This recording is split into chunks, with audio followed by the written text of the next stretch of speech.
Hello and welcome to a new podcast. This week, Abid's still missing. He's still hiding after the Liverpool getting a hiding. Basically, he's still bottling it. So it's me, Ian, Ken, and somebody called Billy. I don't know if anybody knows who that is. So hello, lads. How are you all? Oh, that was sounded really happy and cheerful. Yeah. You all sounded half dead there. You've not been on the bevies already. We're full of life.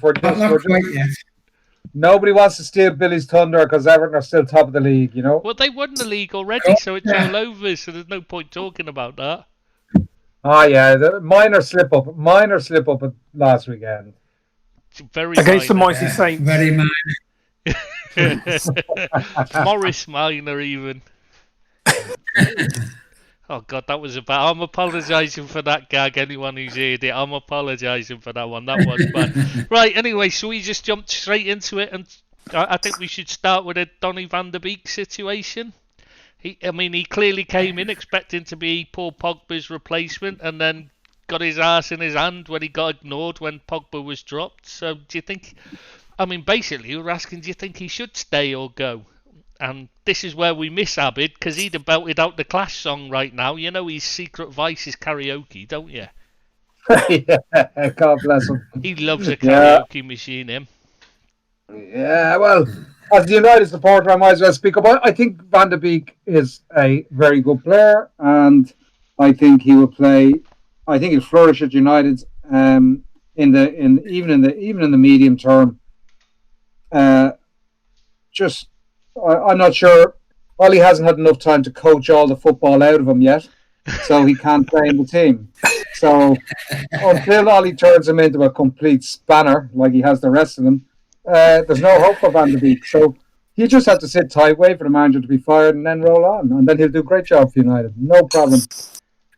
Do you think that's all it is, just waiting for Ole to go? No, to be fair, listen, any player coming into a new club generally isn't guaranteed game time, right? Sometimes they come in, they walk straight into teams.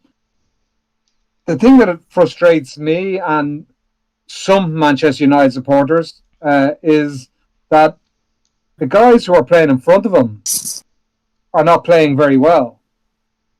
So he probably should be getting more game time off the bench at the bare minimum, getting a half hour, but a couple of times he hasn't even come on at all in league games. It's ugly. It's I don't know what he does in training, so it's very unfair to make a rash judgment. But basically, the manager's a clown, and until the manager goes, all sorts of mental things will be happening. So just sit back, relax, and wait. I thought he was a bus driver. Ollie. Yeah.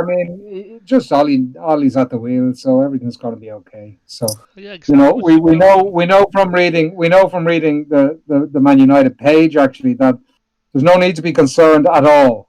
We have, we've won 2 of our 5 league games. We've games in hand, and we're only 6 points off the top of the league, which is absolutely nothing at this stage of the season, and there shouldn't nothing to worry about.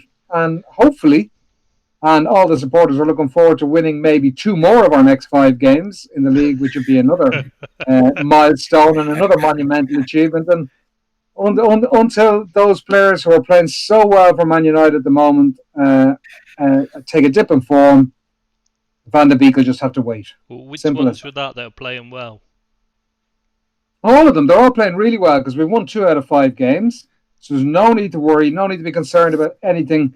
Everything is fan-dabby-dozy. Right. I don't think you're going to find any of us are disagreeing with that. No, I think we have to agree with that, don't we? How can you disagree?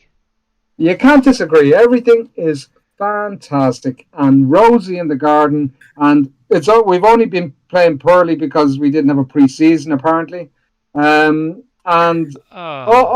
I mean, really sad. We didn't get a preseason. We're the only team completely denied of a preseason. It's And disgraceful. Why were you banned from pre-season then, Ken? it's hard to understand. It really is hard to understand, Tristan. But I can only go by the experts I'm reading on the page, and they tell me everything's going to be super duper, and I just need to be more patient. So here I am. This is the new patient me. Everything is going to be fantastic, and honestly, I just can't believe how good things are on the Man United front, and we should all relax. Anyone who had concerns last week, don't be concerned. I've read the experts on the page, and they're telling me everything is super. So, this is the new me. We can't really argue about the experts on your page because there's definitely a few of those. Yeah, and we're very lucky to have them. Very true, mate. Very true. Yeah, they're definitely. I mean, I'm sure they must all be employed by the club. Well, do you know what? Some of them actually do a lot of scouting for the club, and they do a terrific job.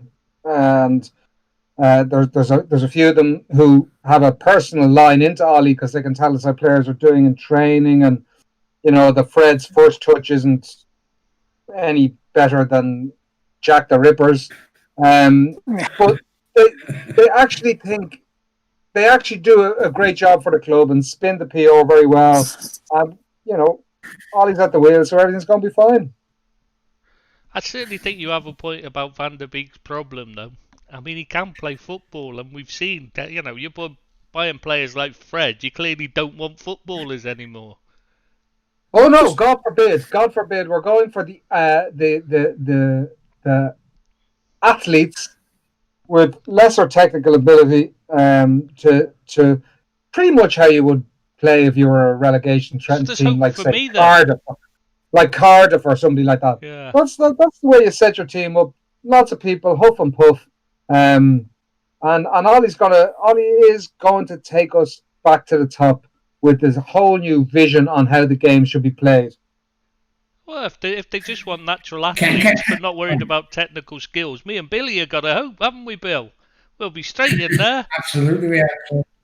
Listen, I have Billy down as a left wing back if Tellez doesn't make it. Well, he's got the build of Shaw, so he probably could do the job. I've got the build of Shaw, yeah. The Van de Beek thing is a storm of teacup. It's really a whole lot of nonsense. So you're not bothered that his agent's been offering him to Real Madrid and is about to offer him to Barcelona as well? Oh no, I couldn't be arsed what his agent is doing. I said here 3 weeks or 4 weeks ago his agent should have got a slap in the face when he came out with his very first comment after 1 week. His agent can offer him to who he likes. He's got a contract. He'll do what he's freaking told, like Pogba did. And we'll keep him, and we'll make him stay if he doesn't want to stay, and we'll make him stay there, and he will have to just sit and obey all the club rules, and we'll give him $250,000 a week, and his happiness and his own welfare means nothing to the club. It's very important that we keep these players, tie them to their contracts, and make them miserable.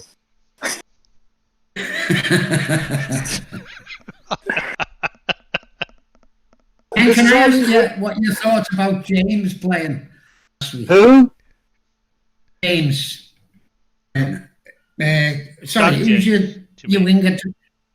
Sorry. What's his name, Tris? Dan James. Dan James, yeah. What do you think about him playing last week? Okay, I'll be very honest with you. Dan James has more potential as a player than Ole Gunnar Solskjaer has as a coach. That's not really saying a lot, though, is it? So, sitting on the fence a bit there, like. I've got more potential as a player than Ole's got as a coach, so, give him a... I think, I've been honest with you, I think under the right coach, he has attributes. He's just not been played to use his attributes. Simple as that. Listen, there's 5 or 6 players in the United team or in the United squad who we're not playing to their strengths because we want to play a defensive, dogged, boring type of football. That's what the coaches want. That's the way they set up their teams. It's boring. There's no patterns of play. It's rigid and boring. And as a result, Just people say like it's improved from Mourinho. Just say it's improved from Mourinho. Listen, the difference with Mourinho is you sort of knew what you were going to get, and you put up with it because you're going to win things. You put up with it for a short term because you're going to win things. To be fair to Mourinho, he was there for what, 2 full seasons? And he's in 3 cup finals and he wins 2 of them. I mean, okay, it was dour, it was boring, it wasn't good football. But I take it over dour, boring football with no hope of winning anything. That's a fair point there. I think we pretty much covered all this then, haven't we? But you haven't answered the question though, that's the one thing. Do we think he should stay or go? I told you, Van de Beek should definitely stay. You think he should stay, Ian? Absolutely. Yeah, without a doubt he should stay. I mean, I think it's clear that Pogba isn't going to be there forever, is he? And neither is the manager. Yeah, exactly. And he's a quality player, isn't he? He was great for Ajax, and even in the few games he's played for United, he showed that he's got something about him, hasn't he? So it just seems amazing that they're not playing him, and that they're playing people that aren't in form or out of form and not doing what they're supposed to be doing. So I just think it's crazy. Yeah, I think he'll stay, and he should stay. Right, Billy? Yeah, I think he'll stay. I want him to stay. I think he's a good player. Yeah. I think he's going to be frustrated if he gets players who are of lesser ability in the side and he's on the bench. I think he wants to play. I think he's come there to play. Well, doesn't he? It's not like you can say he's a bit lazy or something. That's what Sorry, Bill. Oh, no. Sorry, Bill. Go on, carry on. Jeff. No, you carry on, mate. I just think that, regardless of what people say about Fred or Dan James or players like that, even Pogba, I think he should be in the side before them. But I'm not the manager of United. But if it was my club, I'd be wanting him to start. It's just my view. So it's unanimous then. We all want him. We all think he should stay then. Ken, Ken, can I just quickly say, if you were to be playing 4-3-3 then, and you had a midfield 3, and Van de Beek was to be one of them, who would your other 2 be? Fernandes and Matic. Yeah, that's exactly what I thought. Possibly. Look, listen. Fred gets a hard time, and he's a terrible footballer. But they're spacing every team for a workhorse. Now, the problem I have with Fred is he just gives the ball away a lot. The problem I have with Matic is his legs are going, and the problem I have with McTominay is that he's not really a defensive midfielder. So, and his distribution, he's not as comfortable on the ball under pressure as say Matic is. So, for me, it will be Matic, Bruno, and Van de Beek at the moment, and for me, they're the 3 best players. But yeah, I would agree. Matic can't get in the team at all. Pogba can't get in the team at all. When we had a very successful run last year, and there's no doubt, because even if you look since lockdown, since football reopened, Manchester City have 1 point more than Manchester United, and they're the top 2 point earners since football reopened. Right? Yeah. In most of those games, or in a lot of those games, he played Fred and McTominay. And in the good run from January to April, or to March, I should say, it was Fred and McTominay as the 2. That's the way Ollie wants to set up his team. If he wants to set up his team with 0 football in midfield and just play a disruptive game, where your first concern is disrupting the opposition and not being constructive yourself, that'll do. It'll never win a league. It'll get you maybe 4th, 3rd, maybe 4th, might get you to a cup final, might scrape a cup, but it won't win you a league because you need to be more constructive in your play. Ollie still thinks he's a Cardiff and he wants to play like that. Simple. Yeah, it's a shame. I think that was the problem on Saturday against Chelsea, Ken. Pardon? I think that was the trouble against Chelsea that neither side wanted to win. That's why it was a boring game. Yeah, I think neither side. Listen, Frank's under pressure as well, and he's not doing any better than Ollie. He spent a fortune. Okay, but he hasn't done any better than Solskjaer in the last year and a bit, right?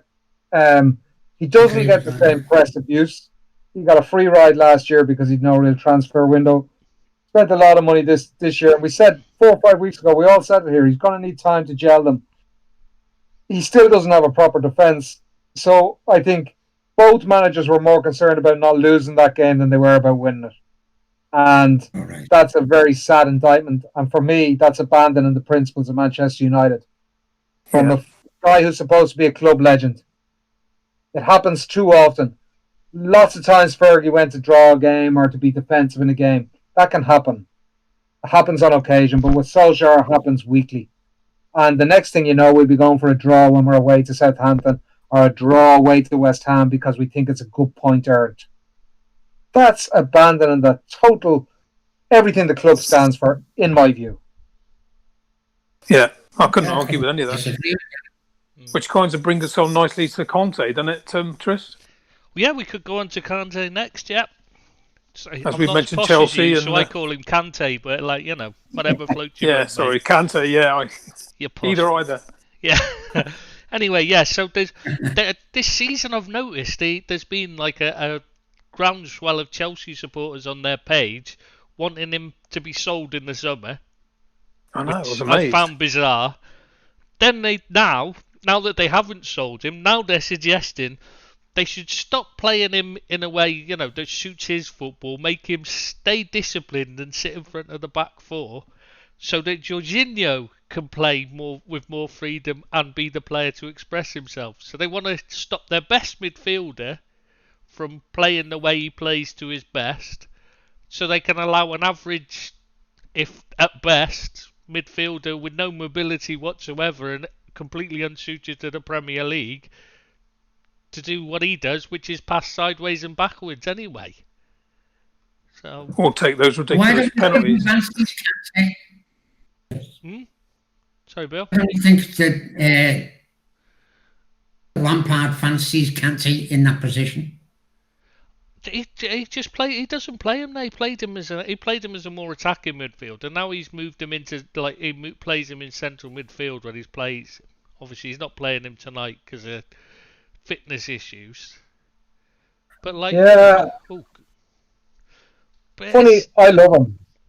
I think he's one of the best players in the league. I think he's a fantastic midfielder. I think, for me, he's not quite a box-to-box player, right? He's about a box to final third. He doesn't get into the box very often, and when he does get there, he's not awfully creative. But he's not a number 6 that sits deep. Yeah. But he needs to be roaming. He needs to be roaming the pitch, intercepting, snuffing out danger. Yeah. But he needs to be doing that up on the right wing channel. He needs to be doing it on the left wing channel. He needs to be doing it in the centre midfield. He needs that freedom to get the best out of him. But that's just what I don't understand. Why would you want to block him off? Jorginho is not his ideal partner in that regard. Exactly. Because he doesn't have the defensiveness. Now, Tris, I differ from you slightly with Jorginho because I think he is a very talented footballer, right? He is a very talented footballer. He's just not suited to the Premier League and the speed and the physicality of the game. He's not suited to the position he plays either. That's the problem. Not in the Premier League. He's perfectly suited to it in Serie A. Perfectly suited to it because they don't expect him to defend. Correct. So he's not a number 6 for the Premier League. He's a number 6 for Serie A, which is a number 6 in Serie A is more of a playmaker than it is a defensive midfielder. They start their attacks from deeper. So I'd be looking to keep Kante as the boxy running midfielder and have a more disciplined, physical, defensive-minded number 6 alongside him rather than Jorginho, and I think that would pay Chelsea big dividends. Makes it look bizarre that they let Ampadu go. I was just going to mention his name, yeah. I like don't understand that move. He's just a defensive midfielder par excellence. He was their best player at the weekend against Liverpool. He was absolutely brilliant in the first half, shutting down Firmino completely. Did he not play? Who did he play for on loan last year? He was at RBL last year, RB Leipzig. Yeah, I thought he Didn't played get a centre game, half in one of the. virtually. He played centre half in one of the Champions League games. I think it might have been against Madrid. I can't remember, but he played centre half and he was foot perfect. Oh, he's a brilliant player. I don't understand why he's out on loan. Him and Malang Sarr, they've let go 2 players that were perfectly suited to the way they want to play and are better than what they've kept. It makes no sense. Yeah, it's look, they a bit like United. I mean, United suffered this summer from their inability to offload players. And I think Chelsea wanted to offload Rudiger, or Zuma, or someone, and then bring in proper centre half, and they just couldn't offload the players. Same as United. United just couldn't offload players. Who wants them? There was a lot of clubs in that position, though, weren't there? I think they couldn't offload. Yeah, particularly high earners. I mean, United's the Joneses and the Rojos earning over 100 grand a week. I mean, any wonder they couldn't get rid of them. How does Jones get 100 grand a week? I mean, what idiot put him on that kind of contract? Well, that's nothing to do with any of the football managers. Obviously, that's the financial people. But he got a 5-year contract a year and a half ago. He must have pissed himself laughing all that night and gone home and just thought to himself, "Oh my God, I am on easy street for another 5 years." It's bizarre. At Comical. least Smalling forced his way out when he wasn't going to be playing for you. Admire him for that. And there's a lot of players. It's a little bit like, I know you have the Ozil thing with his charity and all that, but honestly, God, it bugs the shit out of me that the players haven't got the fight to get up and say, "I'm a professional footballer, and if I can't play for you and you don't want me, I'm going to play for somebody else." I just don't get it. And there's a lot of players who make the move, and even on worse terms.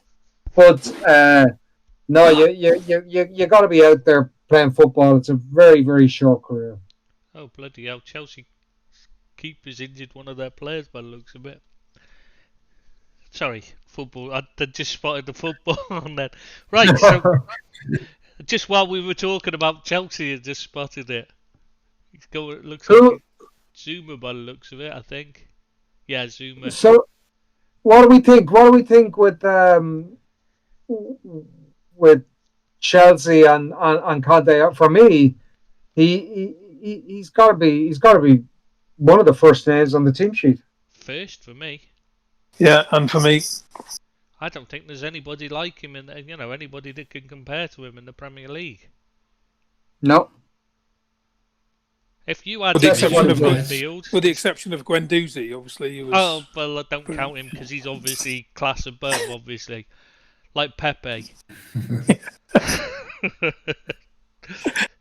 Yeah, sorry, no, I think first name on the team sheet. What do you think, Billy?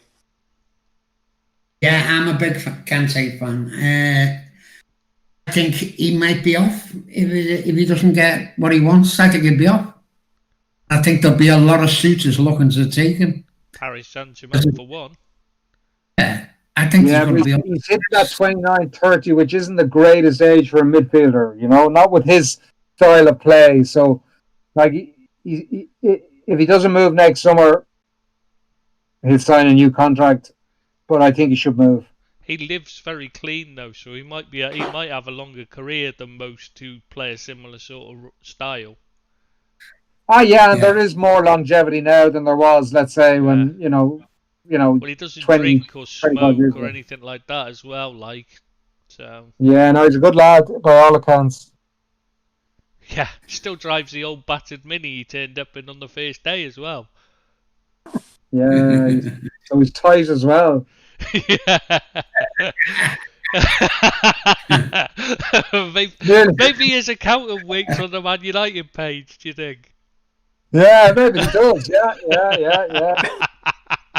Might be his position, a tight midfielder, a tight holding midfielder. Oh, God. Who knows? Shall we move on then? Yeah. But there is. We're all agreeing on everything tonight. This isn't right. Hello, that's why we got to move on quick. Well, I got something I don't think we'll agree on or out that. Anyway, I think I'll have to disagree with Billy just for the sake of it if we do all agree. But the Luca Dine ban, it's been reduced to just one game instead of the 3 it would have been. Which Billy I know's very happy about, right? And you think it's right. Yeah, I do, yeah. But do you not The reason I think it's right. But do you not think if he'd have actually not wanted to bring the player down at the very least, he could have easily run to the side of him. He's obviously stayed there. He was obviously going to try and take him out if he kept going. Not as in like stamp on his Achilles as he did. I'm not saying that necessarily that. He got frustrated, and it wasn't that bad a tackle, to be honest with you.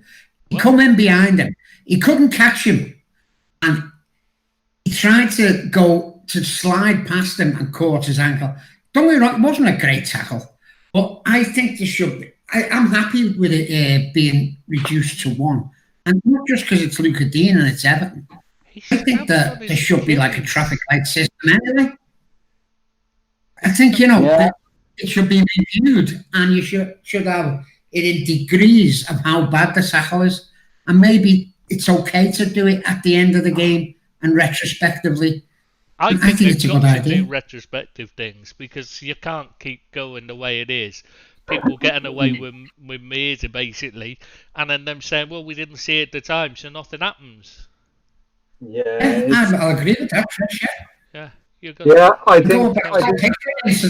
think that should have been the same with Pickford. Yeah, he wasn't seen but you're happy with the pitch. Ban. Does anybody? Somebody's got to disagree with him. I'm trying to get. Does anybody actually think he meant it? Oh, absolutely. Listen, I think Everton are just, once they've started to lose games, they just reverted to kicking team. Yeah, there we go. That's more like it. No, I don't agree with that because it's obvious that Pickford didn't see Van Dijk. Right? It's obvious when he came out.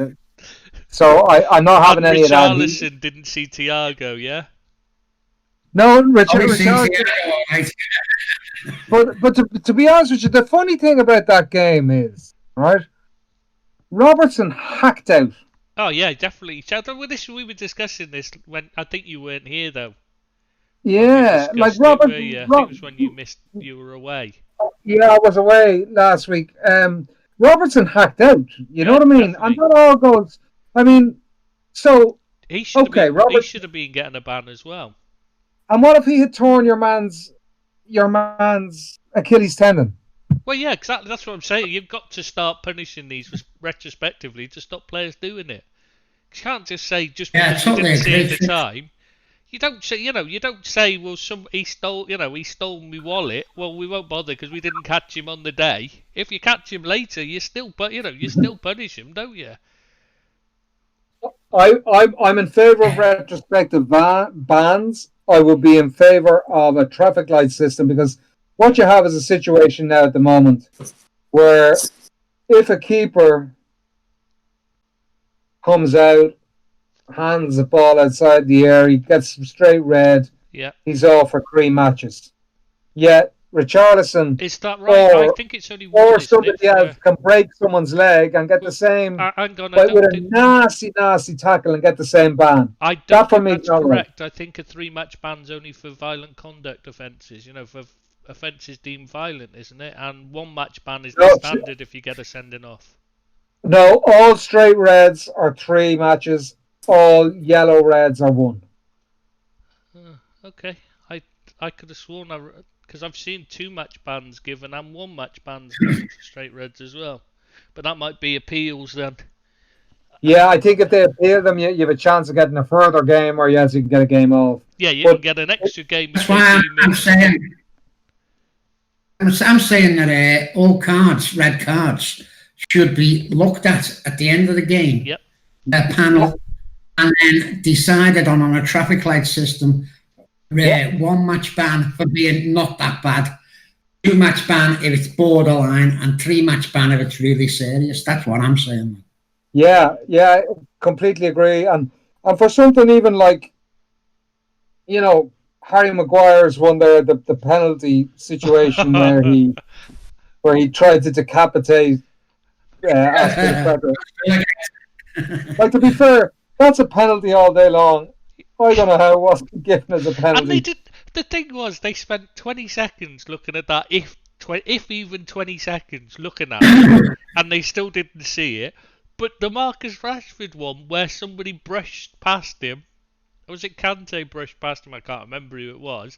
Brushed past him and he went down, and they spent about 20 minutes looking at that one over and over, and you could see it wasn't. It was almost like they were desperate to give United another penalty, which of course we know they're not, because they've never give penalties for Man United. Have you lot gone off again? Ah, I don't believe it. Where have you gone now? Oh, I'm sorry for this. Born when you're halfway through your match. Ah, Trish, you're back. You went off there for a bit. Yeah, the thing dropped, so that meant you were off the thing. Yeah, the server drop connection, so what? So you didn't catch us slagging you off? I didn't catch you lot having to go at me, but like I managed to put in quite. Now the bloody internet now the VPN went off and went on again. So. I wouldn't mind. You're in full rant. Yeah, I know, but they got it, so don't worry. It was recorded on the podcast. It's just you lot missed out on it all. There's nothing wrong there when one person drops off and the other three get thrown out. Well, the thing it's my ball. It's my ball. I'm going home. Yeah, but I'm doing the recording, so it's got to come into me. You lot can all do your own bloody recording, then I can have a night off. Wouldn't have to put it with you. We really have a choice now. We can look forward to next weekend's fixtures, or we can look back at last weekend's. We've still got a couple of things to talk about as well, yeah. Yeah, great. Barca and Real Madrid still got to talk about those two. Yeah, I read on the Man United page today that Barcelona they're imploding. And in fairness, somebody was very quick to say, same as us then.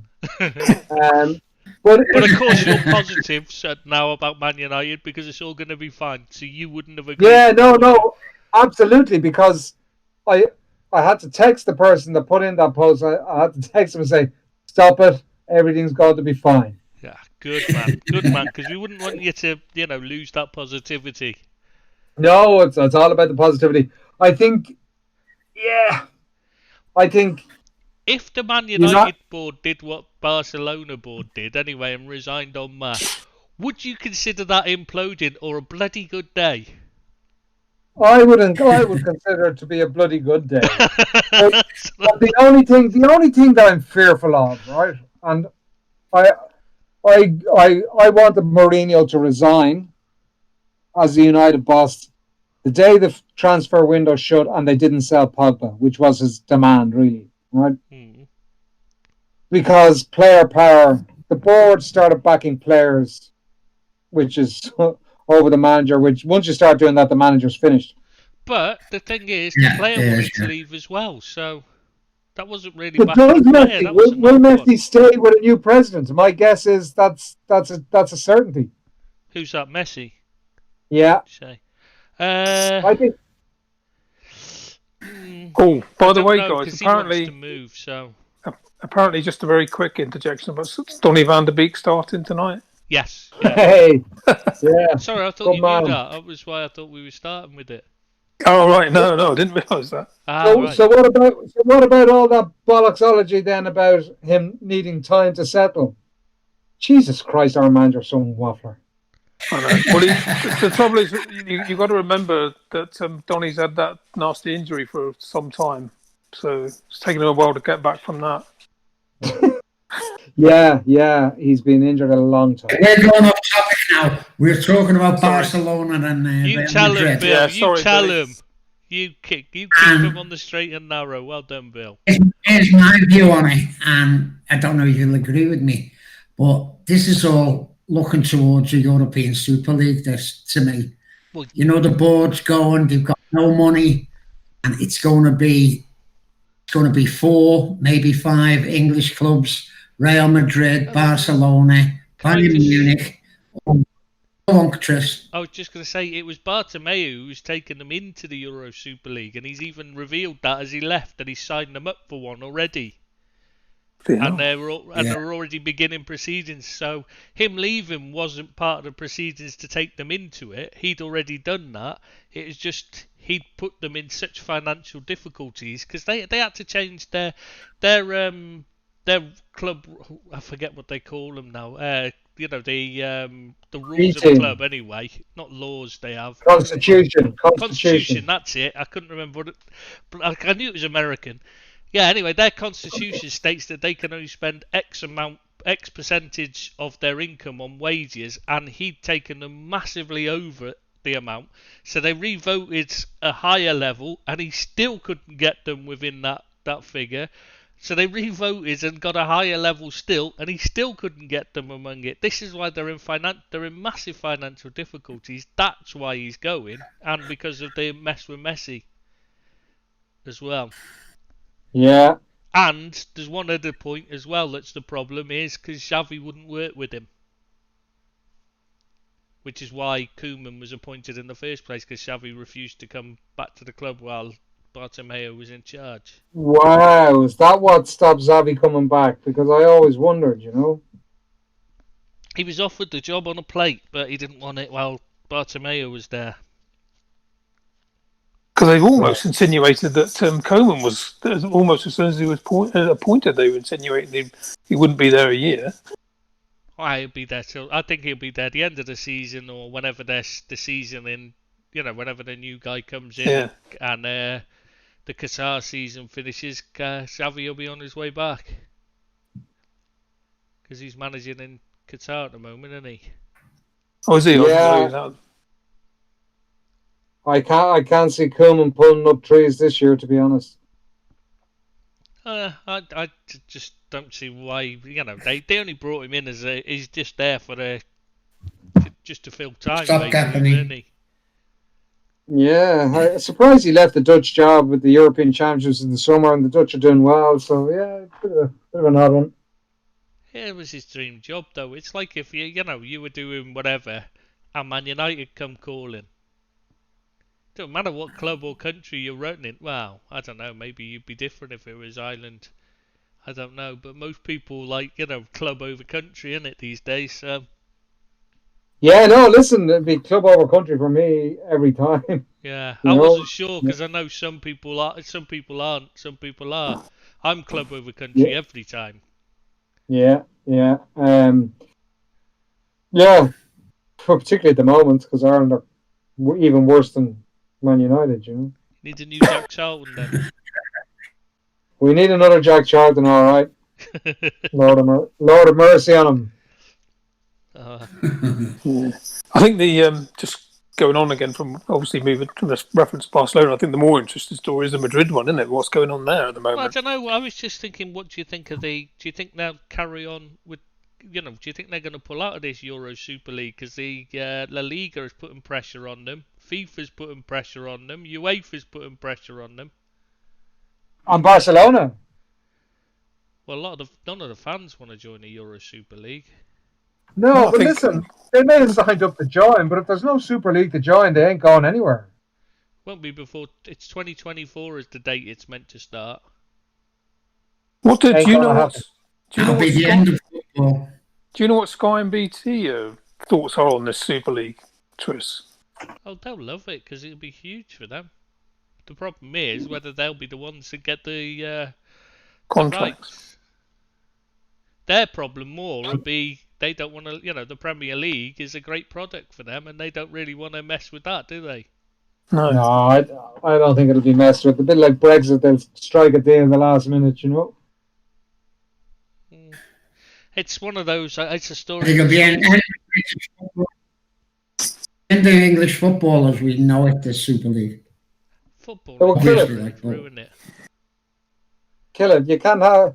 Well, you can, of course, you can have leagues without Manchester Uniteds and Chelsea's and whoever else might be going, but no, it won't kill it for me.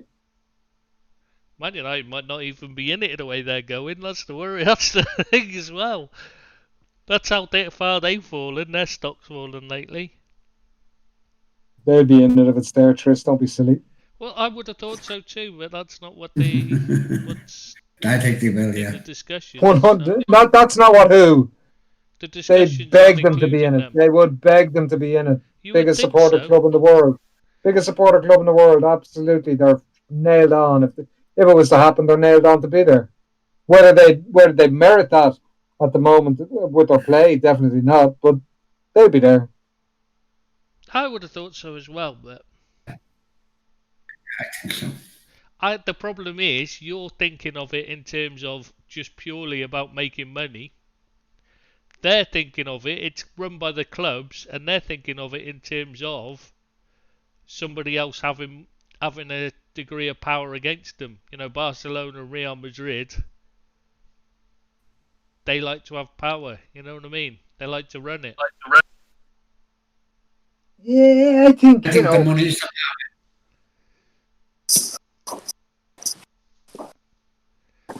if it was to be there, United would be there. Even if they finish 10th this year and 10th next year, if something like that was to happen, they'd be at the forefront of it, and that's what will happen. I can't see United not being in it. No, just it'll never be going based to on happen. money. It'll be based on money as far as I'm concerned, because in the end, that's what talks in all sports, money. And that's why if it does happen, the rich are going to get richer and the poor are going to get poorer, and the English lower leagues are going to become semi-professional, and there'll be one top tier, and it won't be worth watching.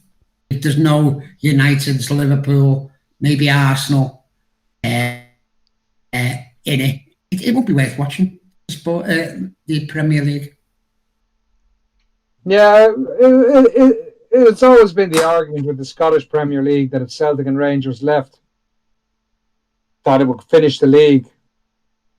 I'm of the opposite opinion. I think if Celtic and Rangers left, it would make the Scottish League because everybody else is on a pretty much a level playing field. Yeah, I agree with that. I think, the Aberdeen and the St. Johnstone and the St. Mirren and all of those people then have a chance of winning or qualifying for Europe, which they don't really have at the moment. So I'm not sure. It wouldn't be worth watching, Billy. I think people would adjust to it in time, but it'll always be a poor relation, and it shouldn't be. The English Premiership should never be the poor relation. It should always be the top league. So I think I think so. Yeah. I think it's a load of nonsense, and I think money will talk at the end of the day, and it'll stay as it is, and it'll raise its head again in 2030 or something like that. Do you think it'll be that long? I I hope think so, it'll just yeah. carry on rumbling in the background like it always has done. Pretty much. It all it's going to do is put manners on UEFA and the EPL. That's all it's going to do. Ian's going to be gutted then because he was thinking Arsenal might have a chance of winning something if everybody good left. We had that chance one before when there was nobody playing but Leicester and we didn't do anything. So. Didn't you finish third that year? Oh, unbelievable. Or fourth or what was it? Where did you finish? Do you know, I don't even know. I lost interest. Oh, unreal. Even when everyone else gives up, you still can't come second. Oh, no. In a two-horse race. Brilliant. Sad. Hey-ho. Anyway, moving on. Yeah, we'll go on to Real Madrid now since you mentioned them. Oh, yeah, it was only because obviously that was part of it, wasn't it? And that was those two stories were so interesting, weren't they? Well, the players in the fairly intertwined considering one of it, part of the Real Madrid thing was during the El Clasico against Barcelona. It's odd to see Barcelona mid-table at the moment as well. Real Sociedad top of the league there with David Silva leading them. Shows how good a player he was. Was in the for Man City. They look half a team without him. But anyway, yeah, sorry, I digressed. So we're talking about Real Madrid, right? It's not a hockey camp, is it? Yeah, the Isco criticising Zidane's substitutions in El Clasico. He was moaning. He was moaning about him bringing on other people at. He was moaning that he gets dragged off at like 45 minutes or 60 minutes, but when he's given a chance to come on, it's at 80 minutes. Yeah. Well, yeah, but you're He's crap, lads. Not being funny. Well, why would try playing a bit better? Then you might get a bit of a chance. I can't really have any sympathy with Isco, to be honest. No, I don't. To be honest with you, the world's gone mad now, where you can't have a chat with your fucking mate, and there's some TV camera following you, or recording you, or doing this and lip reading you, and all this sort of stuff, just for sensationalism. Every job, every club, everywhere in the world. Yeah, but what You get people slagging off. You get people slagging off their boss, or that fucker made me work overtime, or that bitch made me do this. Whatever it be. And on every single Premiership football club, on every bench. Should you have your staff mic'd up so you can hear when they moan about you? No, we cameras in the ceiling. Good move. Because there must be a lot of moaning about you. Yeah, they don't know about them. No, would you believe I'd be known as UN Ken because I never started a row ever? No, I wouldn't believe that. Yeah, that's very true. UN Ken, they call me, because I'm so passive and easygoing. Nice. I really questioned them. I'd have to question who called you that. No, being honest with you, it's just like, when are we going to stop? But would you say the same with regards to the Benzema Ferland Mendy conversation at half time? Would you say that's a similar sort of thing? Or would you say that's a bit more dubious? Every football team, Jesus Christ, how many times has Roy Keane chased frickin' Gary Neville down the tunnel trying to give him a size 9 up the hole? Like, honestly, that happens in every dressing room, and it's nonsense. Yeah, I get it's that the one. same as the big situation. But that it's a quiet news day. They were he was accusing Vinicius of basically being, playing for the other team, basically, which is... It's a throwaway comment made in the heat of the moment by a player who's angry with another player. Don't listen to him. Do you think that's not a bit more than that? It seems like I don't. It just seems a bit like, because this is Benzema. It's not like it's not the first time he's been a problem with regards to his attitude towards specific people.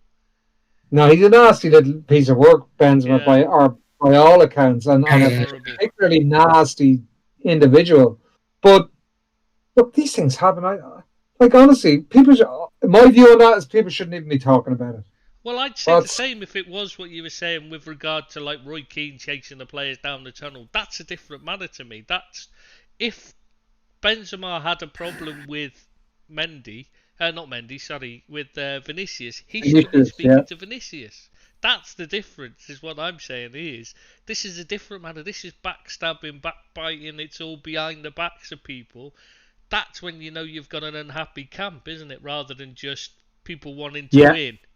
Yeah, because in essence, he should be encouraging that lad. He's only a youngster, isn't he? You should be supporting him and being with him. Yeah. But I don't know, it's not a happy camp anyway, because they're not doing well, and Zidane is a pretty dour guy at the moment. He's not the guy who won 4 Champions Leagues anyway, he's just... When he won them, they won them playing terrible football. Well, to be honest with you, Ronaldo and Modric, there was a little left back. They were a good team at that time. I don't care what anyone says. Marcelo, they were a good team to watch. I thought they were a good team to watch. Not under Zidane. That's why they hate. That's why the fans are turning on him, because they've never played good football under him. That's the problem. What annoyed me about him is that was exactly what exactly how Rafa Benitez wanted to set out Real Madrid to play. And everyone said it was too defensive, so he got the sack. Zidane comes in and does exactly the same thing, and he's said to be playing great football. But by the media and that, it's like, well, you all said it was too defensive and boring when Rafa Benitez did it. What's the difference? It's a funny club, Real Madrid. It's not a club I admire at all. Barcelona would be my favourite Spanish team. Always have been. I'm not a Real Madrid fan at all. Never have been. I don't like either. Personally, No. I like teams like Betis, Athletic Bilbao, and Sociedad myself. I don't know, but Barcelona were always my Spanish team. I have to say. I picked a weird German team. So when I was a kid, and I still look out for the results now. You know. Really? Which one? Yeah, Borussia Mönchengladbach. Ah, right. Why? They were. I think Nottingham Forest played them in a European Cup final. I was about 8 or 9 or 10 or something. Or was it Liverpool? Was it Liverpool? Football back then. Liverpool played them in the 70. Joey Jones rolled them over. 77, was it? That was that same season Joey Jones rolled over the thing, wasn't it? Yeah. That year, wasn't it? Yeah, so that's why I picked them, because it would have been anybody bar Liverpool, and I followed them ever since. Small club, you know. They were big. No, they're not a small club. Yeah.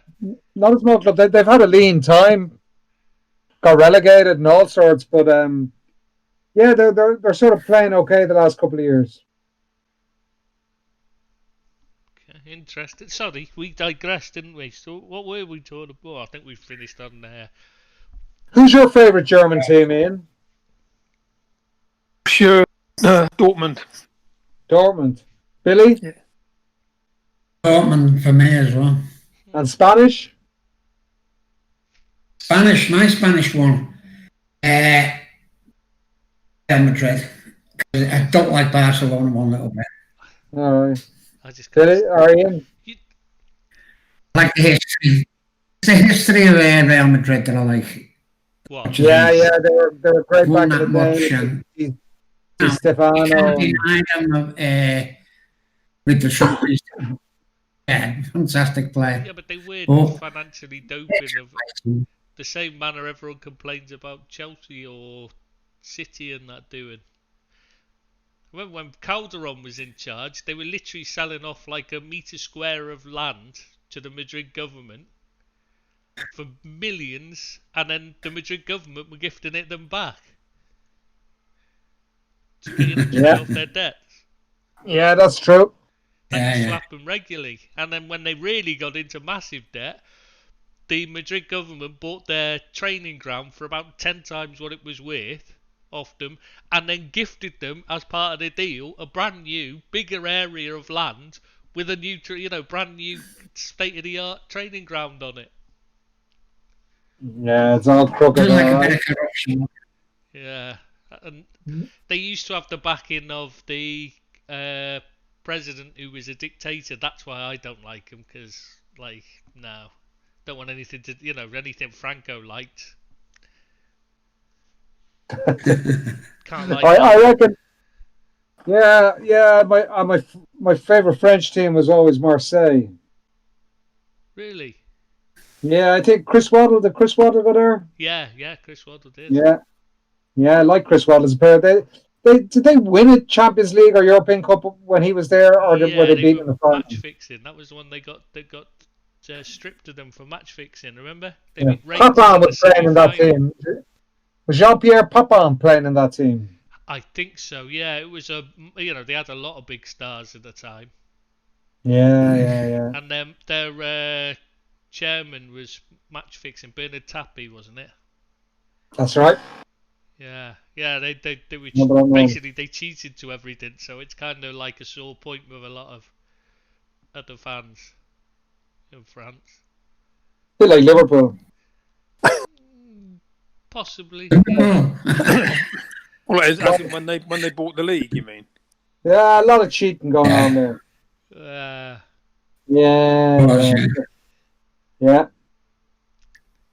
Well, Van Dijk will be back in 2 weeks. Family reunion, yeah.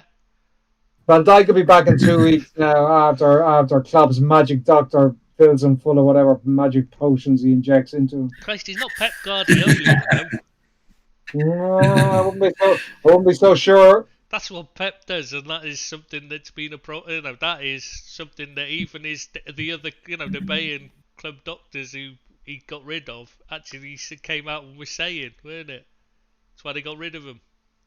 Pretty much. But that's commonplace in Spain, to be honest, and Italy. So I wouldn't be surprised if it is commonplace in England. True enough. Yeah. Let's stop talking about Madrid. What are we on next? So, well, we've run out of topics, mate, so we just do the either previews or reviews now. Whichever you want to do. Let's start with the reviews. I prefer a quick survey preview. Right. I'm just going to You pull don't up want the to talk fixture. because Everton have lost. I think we should gloss over it and pretend it didn't happen. No, we don't. Listen, we don't want to talk about Everton being top of the league because we don't want to jinx them. Good point. We've got 20 minutes on way to the start of your game. Yeah, I'm just looking up the fixtures here. Friday's Wolves Crystal Palace. All right, okay. Wolves. I'm going Wolves to win that one. There's no point asking me. I'll just say it's going to be a boring game because both are very negative football teams, aren't they? I was surprised to see that Zaha scored 5 goals in 6 games this season. Yeah, they're the top London side. Unbelievable. He'll be at Everton next year. Zaha. Oh, I hope so. Be a total that. It depends on whether David Moyes goes back or not. Let's hope that doesn't happen. You're doing all right with West Ham. What's your prediction on the score, Billy? We can best of luck the weekend, but that's it. What are you going for, Bill? Wolves or Palace? Who? Go Wolves. Wolves. Wolves And you're win not, 1-0. and you're not going for anybody, Tris? I don't do predictions, you know that. I'm superstitious. I thought it was only Liverpool ones you don't do. No, anyone. I don't like because I don't like to jinx people. Because like, if I say something, if I say point out like a particular player I think is going to do well, they end up getting injured for the season. I did that with that Gamin. I put the Everton player last season. I picked him out as the player I was looking forward to seeing most. New signings in the summer, last summer. He played the game after that. After I wrote that, Is he still there? he picked up. He's still injured, isn't he? He's still recovering from that injury. It was so bad. I I jinxed him so badly. So I just don't like doing it anymore because I just feel like, and I know it's stupid, and I know I'm sure I'm not actually cursing him, but I don't want to take the chance. It's people's careers on the line and that. That's absolutely fair enough. And, well, we won't do previews next week then. Saturday's fixtures is 12:30 Sheffield United Man City. Man City, away banker. Yeah, I'm going with Man City. Yeah, Man City 2-0. They did look 2-0 good Man against City. Sheffield United, to be fair, against Liverpool. They looked a lot like they were playing a lot more like they were last season, Yeah, they So they're definitely getting back up to speed. played well. Played very well. Can't see any result for them, but I think they're definitely getting their feet back under the table, so to speak. Yeah. Find their sea legs. I think teams like Sheffield United playing in empty stadiums massively counts against them. Oh, yeah. More so than some other teams. Yeah, don't you? Yeah. Very possibly can. So 3 o'clock is Burnley Chelsea. Oh God, that sounds like an exciting. It's a boring game, isn't it? That is a boring game. What was Draw. that? It's going to be a boring game. Boring. Chelsea will win. Yeah. No, Chelsea. Controversial, Billy. I'm going for a draw. I'm going for a Chelsea win. They're winning 4-0. Yeah, right Chelsea now. win 1-0. Yeah, they're winning 4-0 now. And then the 5:30 game is I think it's a banker away win. Liverpool versus West Ham United. Oh, the Hammers! Come on, the Hammers. Julian Dix. Yeah, we'll go for a West Ham away I win. don't think he's playing anymore, mate. Big Billy Bonds. I tell you one thing. I'm going for a draw. If Phil Parker's in goals, they're a home banker or away banker.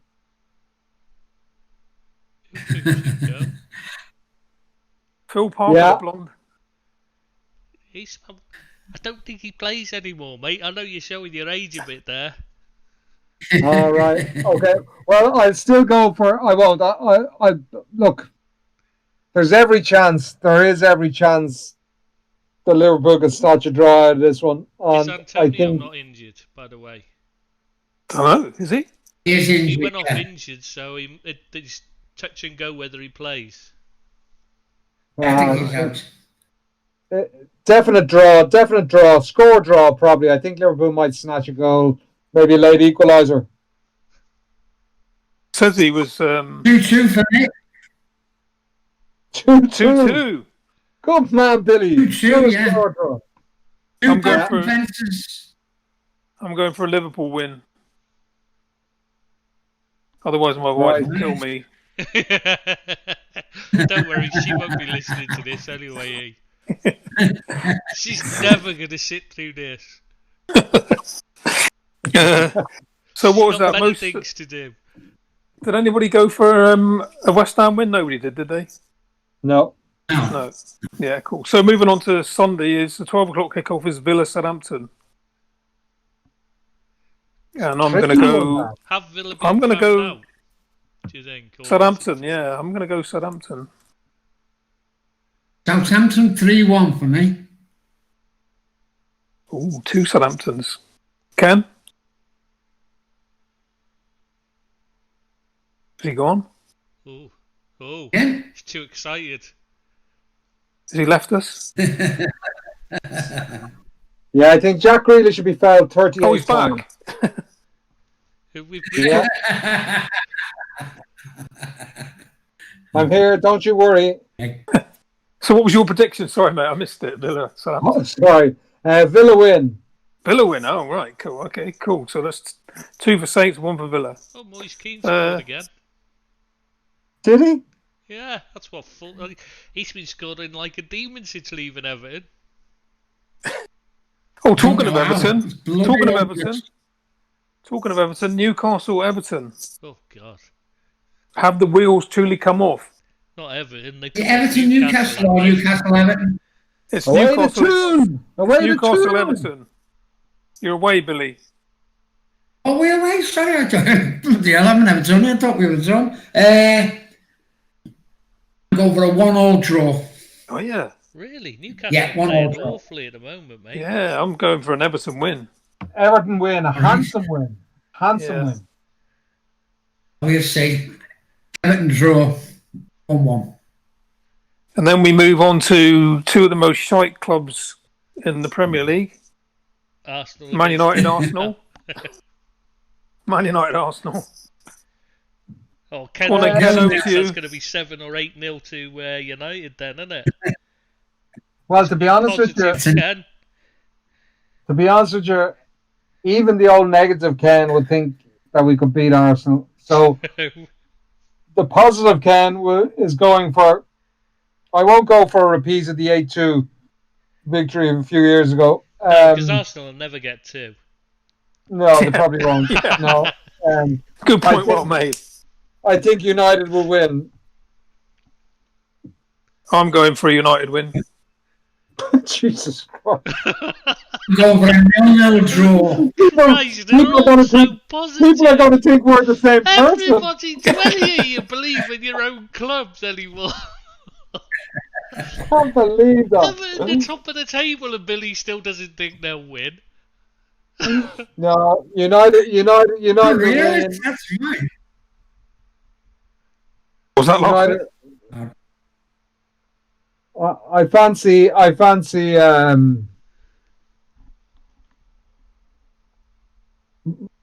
Cavani to score. Okay. Right? If What's he's yours, playing. Ian? Yeah. Say again, Billy? Well, he'll come off the bench. What's yours, Ian? What's your forecast in it? What, for the score itself? Yeah. I'll go 2-0 United. Oh, I'm not sure about a clean sheet. Oh, right. We've got to get somebody to score, though, Ken. And that we've means got get that. him over the halfway line. Absolute Well, doofus Lacazette playing in Who's he centre going to forward at put the up moment. front this week, do you reckon, Not Lacazette, please. Oh. Where's Bingy Bingy Bing Bang? What's he up to now? Is he not playing He anymore? plays on the wing. Yeah, he hasn't played. He hasn't scored since he signed his fucking contract. No, I know, yeah. Yeah, Well, he plays him on the wing, doesn't he? Wasting him out there. But he was scoring from the the wing before he signed his contract. Yeah, Funny, he just I know. doesn't seem like he's trying now he's got a new contract, which everyone had told. This had been a problem with him throughout his career. And He's busy mates with Ozil. Maybe it's a He's a process. quality player. Ozil acted as his agent for this deal. No, it's. Yeah, we just have to wait and see on this one. Yeah, I'm not confident. So next game Brighton, is Tottenham, innit? Yeah, which I assume is Tottenham at home. I'm assuming that's going to be one of these Brighton pay-per-view at home, ones, isn't isn't it? No, I've got it Tottenham on the BBC Right. website. I thought it said on the. They just had the advert for it. I thought it said the other way round. I must have misread it. Yeah. Well, I go for a Spurs win either way. Yeah, I'm going for Spurs. What do you think about Sorry, what's the game? What do you think of what? Brighton under Potter? Play pretty football and that, but they haven't got a goal scorer, have they? No, that's a big Achilles heel because they do play some nice stuff, don't they? And then it just goes nowhere. Where's my man that was up front for them last year that came on and scored every other week? What's his name? Glenn Murray. Bring him back. They've got rid of him, haven't they? He's moved on. Yeah. He's about 53, though, isn't he? Yeah, He is. yeah. Him. That's why he calls him. I played against him under 15. Yeah, Ken was under 23s at the time, though. Yeah, another post-it note joke. Well done. Hello, I've been saving them up, mate. Saving them up for you. I'm going for Spurs winning that game, though. I think Bale's probably going to get on the sheet as well. I think Bale is going to score. Can I just ask something? Because I was watching them Brighton play the other day. Can't remember, last weekend. Yeah. And the commentators were raving about Mopé and what a great goal scorer he was. And every time he missed, which was regularly, because he got quite a few chances, they were saying, oh, you expect a player, with his finishing quality to score. And I'm sat there thinking, are they thinking of a different player, or am I missing something? Because I don't think he's a very good finisher. I don't know. I think they big these players up, and I think the hype about him stemmed off that winning goal he scored against us. Yeah. Was it last season, wasn't it? Yeah. All of a sudden, he's the best thing since sliced bread. Well, yeah, I quite liked him that day, to be fair, so I can understand that. He's a 12 to 15, 16 goal a season sort of a guy. Running the mill. He's all right. I don't think he's managed to score that many, did he? I was going to say. I mean, Lacazette can't even manage that. Yeah. So, what's the rest of the games? Monday nights as well, isn't there?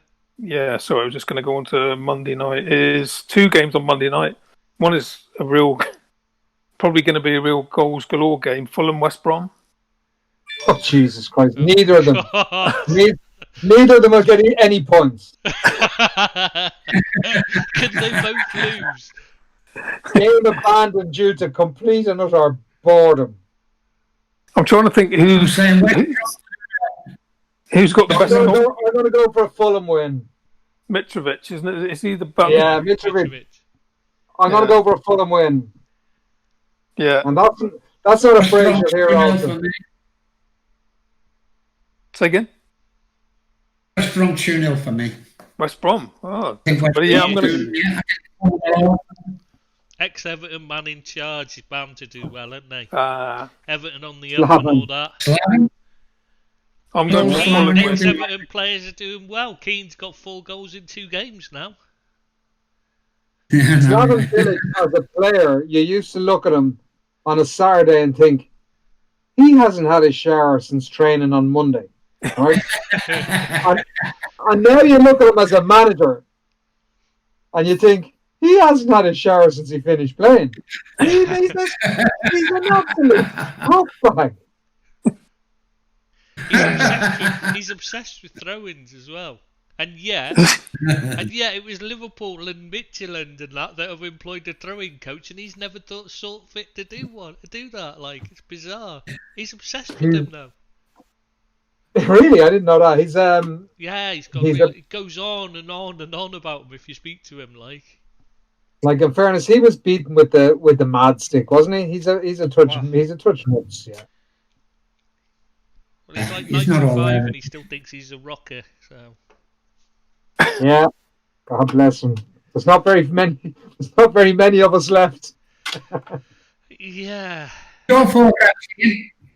So what's the My final forecast? Oh, sorry if you. Oh, so my forecast is going to be 2-1 Fulham.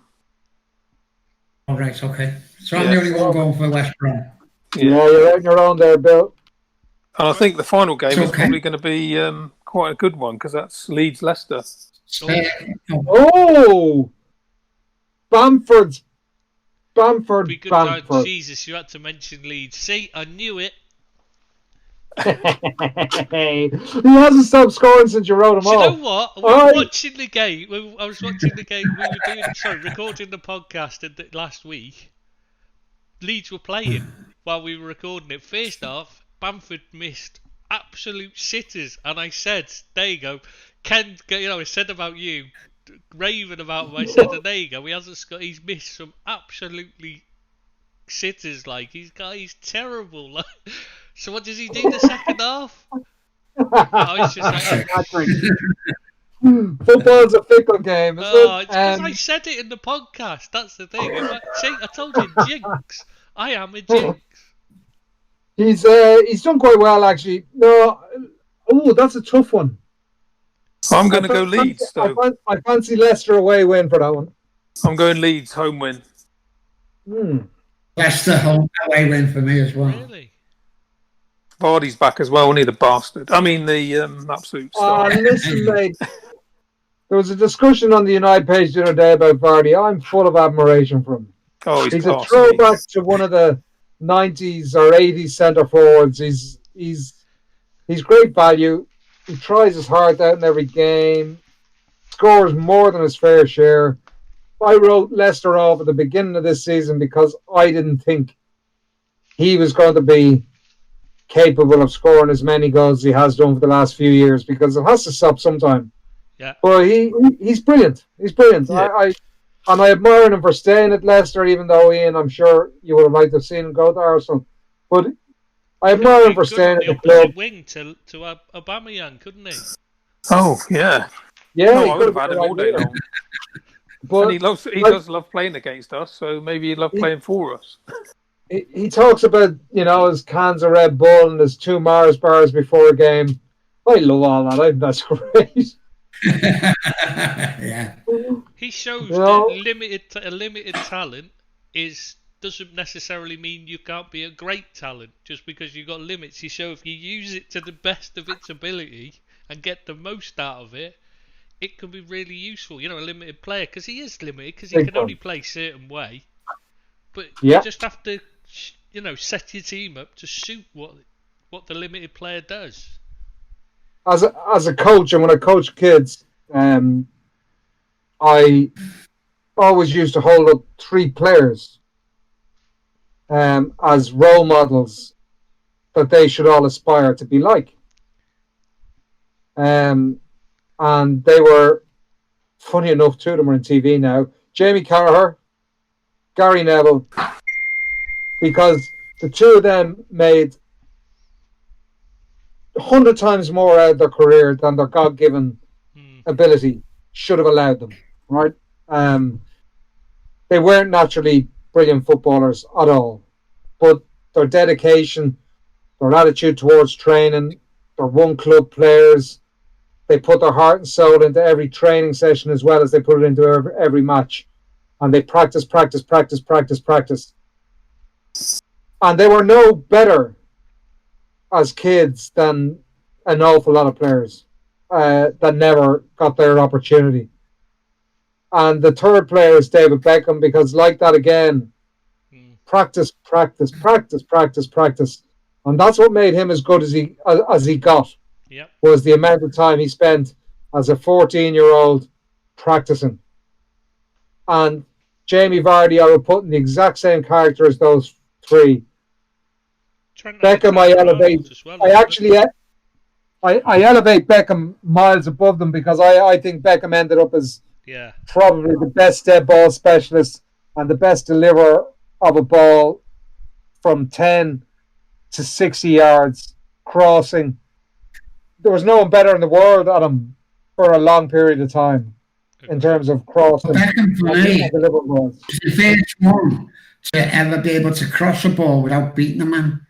He didn't have to beat the man to cross the ball. And that was his biggest attribute, because before then, your wingers used to hit it past the fullback, beat them for speed and cross it. He could cross a ball without beating a man, and that was his biggest strength for me. I remember Mark Summerby once did an interview and he said, "Oh, Beckham's not that good. My son's a better crosser of the ball than he is." It's like Mike Summerby, yeah. Oh, bless him. No, so yeah, love Vardy, I think. And listen, there's other players like that, but they're the three that, you know, when you bunch of 8 and 10-year-olds, you say to them, Neville, Carr, they're the guys you should be trying to aspire to be like. Because being honest with you, none of you would be at my training session if you were ever going to be as good as Ronaldo. True. So, you know, your kids, try and be as good as you can be. Simple as that. And that's exactly the attitude that the Neville, Carr, Vardy have. They were every bit as good as they could have ever been. Yeah, I love that.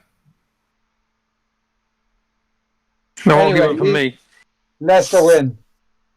So you don't think they're because they're not playing very well, are they? I know they've been getting results, but they've been playing a bit negative, haven't they? Do you think that's the style he's moving forward? Not so sure. I think he's missing. He like Chilwell, a massive loss to Leicester. A massive loss. He was fantastic up and down that left flank for them, and as a result, they didn't really play with a wide left player. You know, he's a massive loss for them.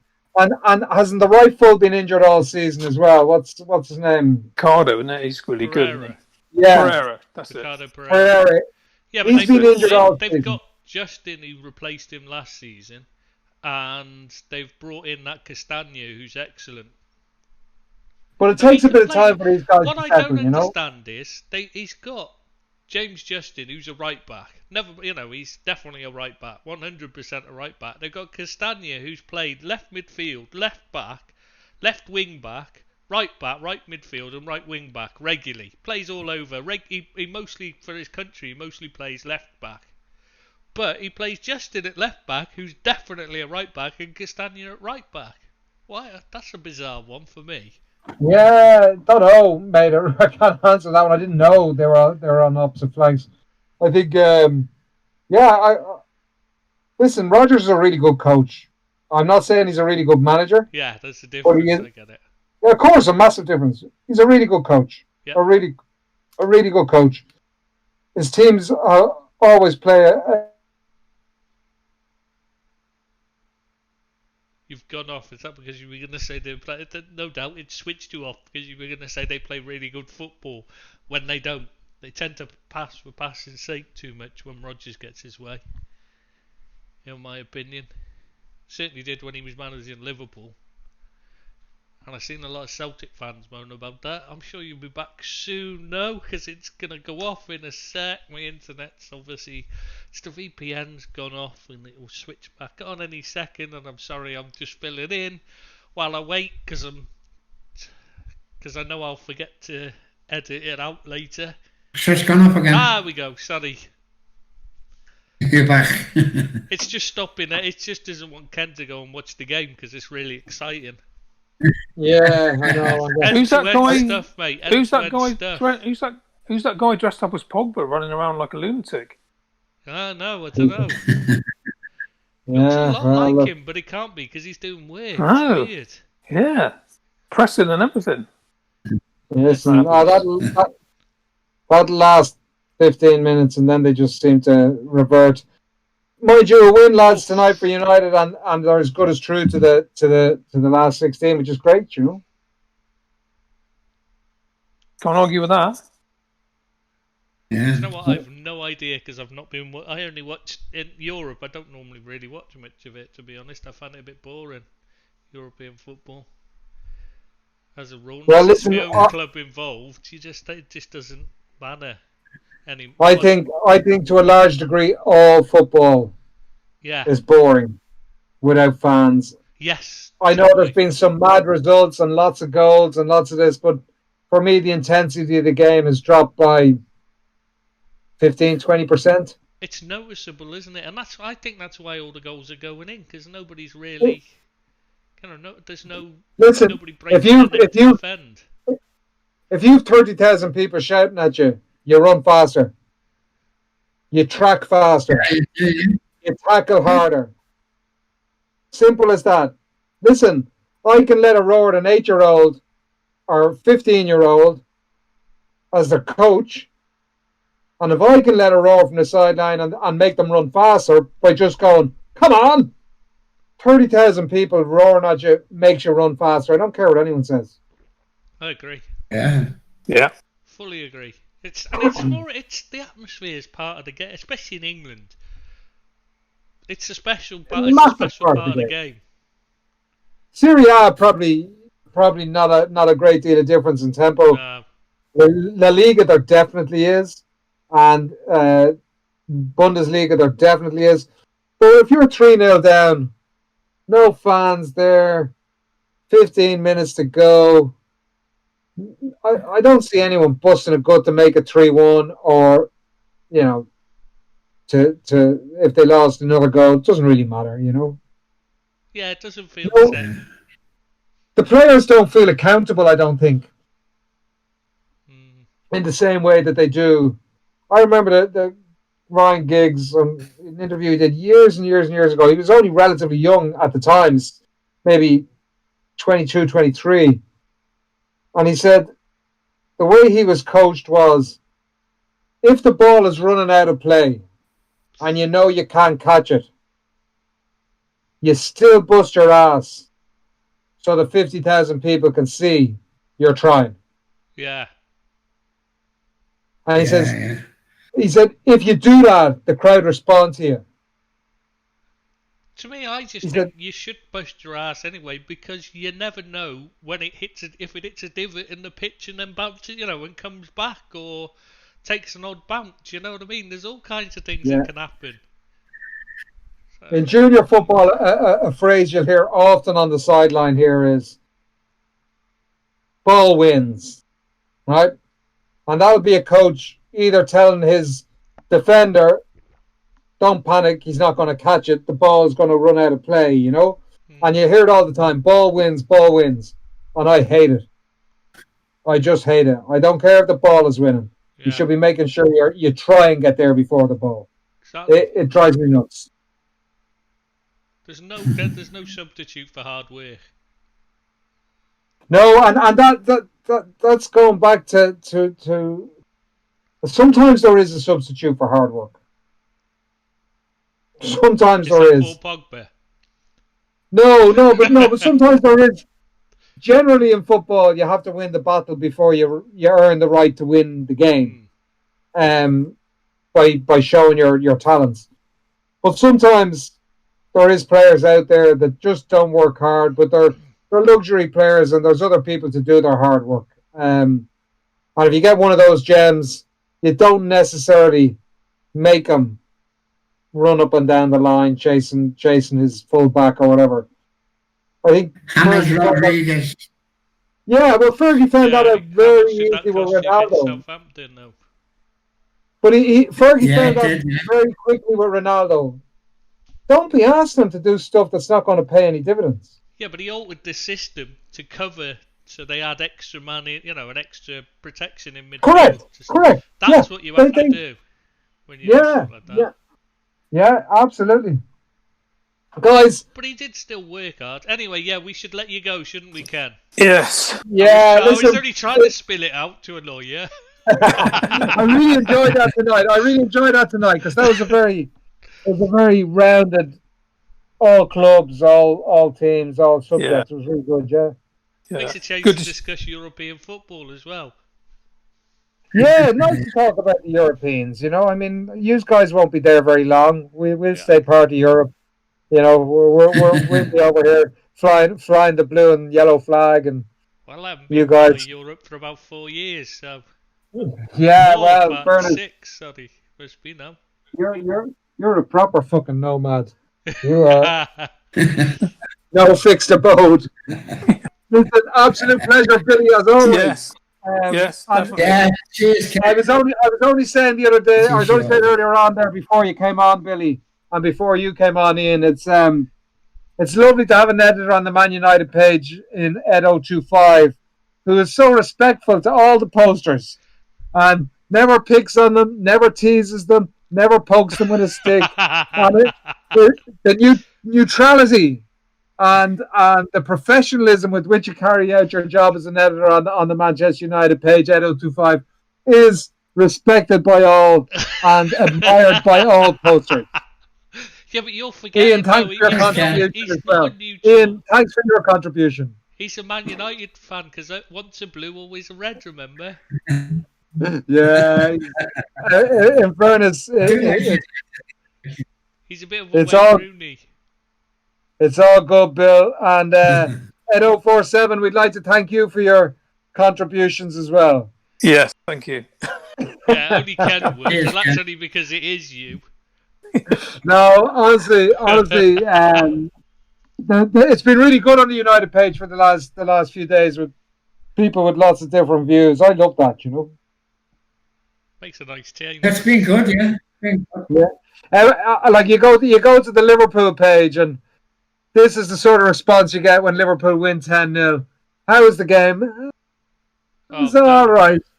Yeah, No. and Liverpool lose 10-0. It was all right. They You know, moaned about everything now. I mean, Yeah. we drew, and it goes into meltdown, and you're thinking, "Jeez, how spoiled have they become?"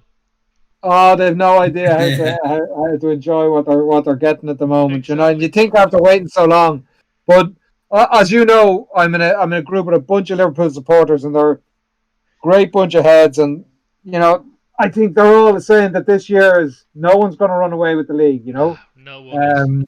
No one is. It's going to be lots of ups and downs, which would be great. You know, I'd love to see with 4 or 5 weeks to go, 3-4 clubs still in the mix for having a chance to win it. It'll just be whichever club Yeah, has it'd be great. avoided the most amount of injuries, won't it? Because everyone's going to suffer this Yeah. season. No recovery time. Yeah.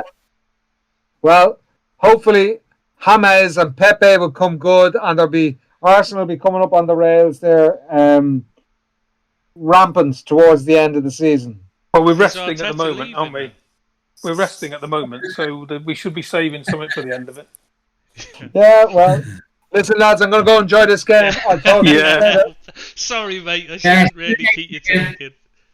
Yeah. God bless. Take it easy. All right, Take care, care, all. Ken. Thank you, mate. Good Cheers, luck, lads. Chris. Cheers, Bye-bye. Billy. Bye-bye. Right. Bye-bye, you two. Yeah, cheers. Yeah. See you next... What day is it? Thursday. See you next Thursday.